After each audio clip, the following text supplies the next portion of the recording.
नमस्कार। क्या कभी सोचा है कि वैज्ञानिकों ने हमारी पृथ्वी के अंदर हजारों किलोमीटर नीचे क्या है इसका नक्शा कैसे बना लिया, वो भी बिना वहां गए?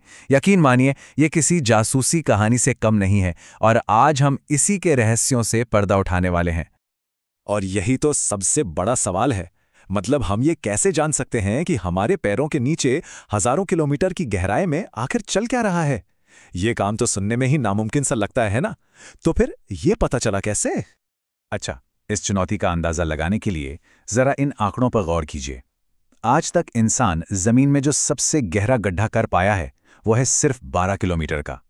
सिर्फ 12। और पृथ्वी का केंद्र वो है लगभग 6400 किलोमीटर नीचे। मतलब हमारी पहुंच तो सतह पर एक खरोच लगाने जैसी भी नहीं है। तो जाहिर है सीधे तौर पर अंदर झांकना तो नामुमकिन था। तो फिर हमने इसका पता लगाया कैसे? वैज्ञानिकों को कुछ अलग, कुछ हटकर सोचना पड़ा और जवाब मिला सुनने में।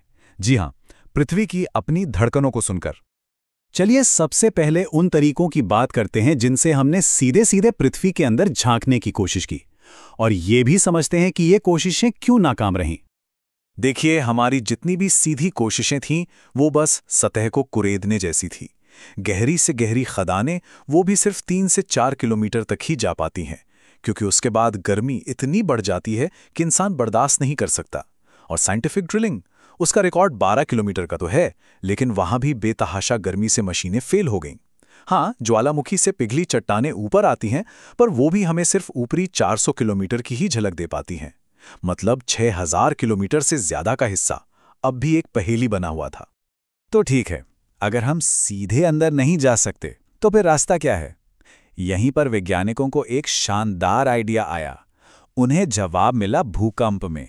जी हां, भूकंप से निकलने वाली शक्तिशाली कंपनों में ही इस पूरे रहस्य की चाबी छुपी थी। इन कंपनों को कहते हैं सिस्मिक वेव्स या भूकंपीय तरंगे। इन्हें एक तरह का प्लैनेटरी अल्ट्रासाउंड समझिए।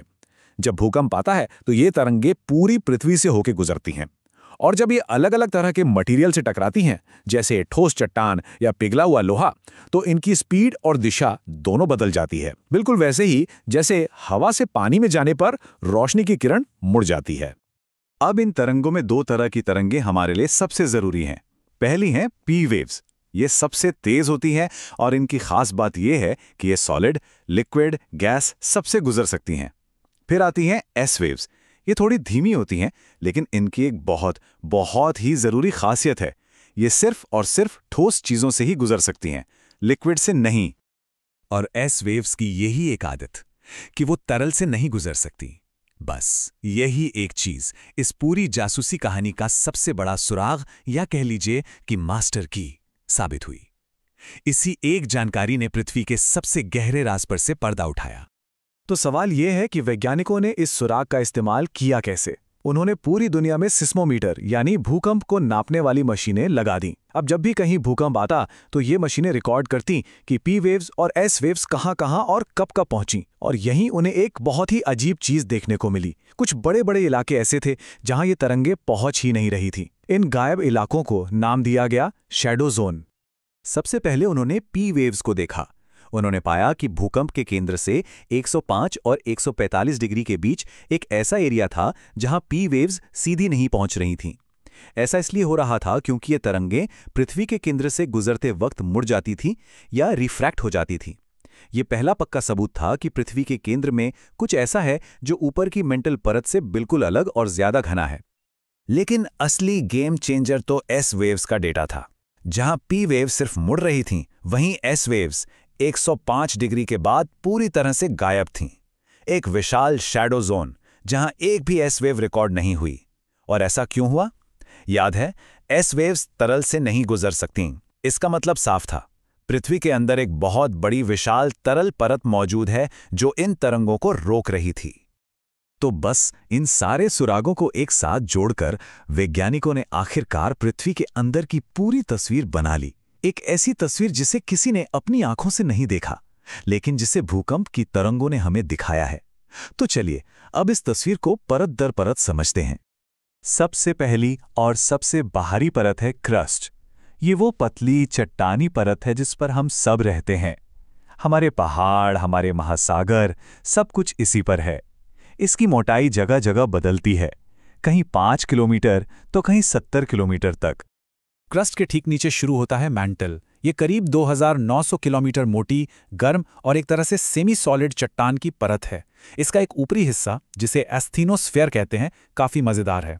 वो जेली की तरह है, थोड़ा कमजोर और चिपचिपा।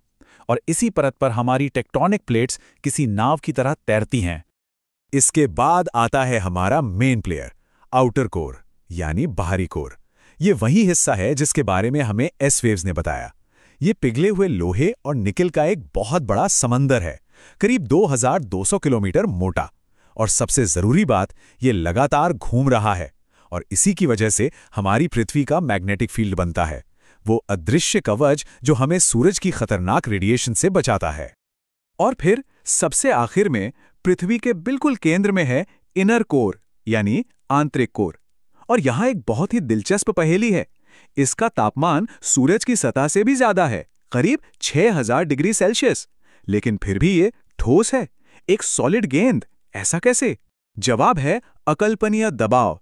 इसके ऊपर की सारी परतों का वजन इतना ज्यादा है कि वो लोहे और निकल के एटम्स को पिघलने ही नहीं देता, उन्हें जबरदस्ती ठोस बनाकर रखता है। तो चलिए एक बार फटाफट रिवाइज कर लेते हैं। सबसे ऊपर ठोस क्रस्ट, फिर सेमी सॉलिड मैंटल, उसके नीचे लिक्विड आउटर कोर और सबसे अंदर फिर से solid inner core. Solid, semi solid, liquid, solid. इन परतों को समझना ही हमारे ग्रह के काम करने के तरीके को समझना है। तो देखा कैसे सिर्फ भूकंप की गूंज को सुनकर हमने एक ऐसी दुनिया का नक्शा तैयार कर लिया जिसे हम शायद कभी अपनी आंखों से नहीं देख पाएंगे। ये विज्ञान की एक शानदार जीत है।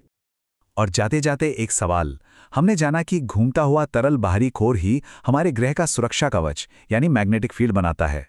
जरा सोचिए, अगर ये बाहरी कोर कभी ठंडा होकर जम गया तो पृथ्वी पर जीवन का क्या होगा?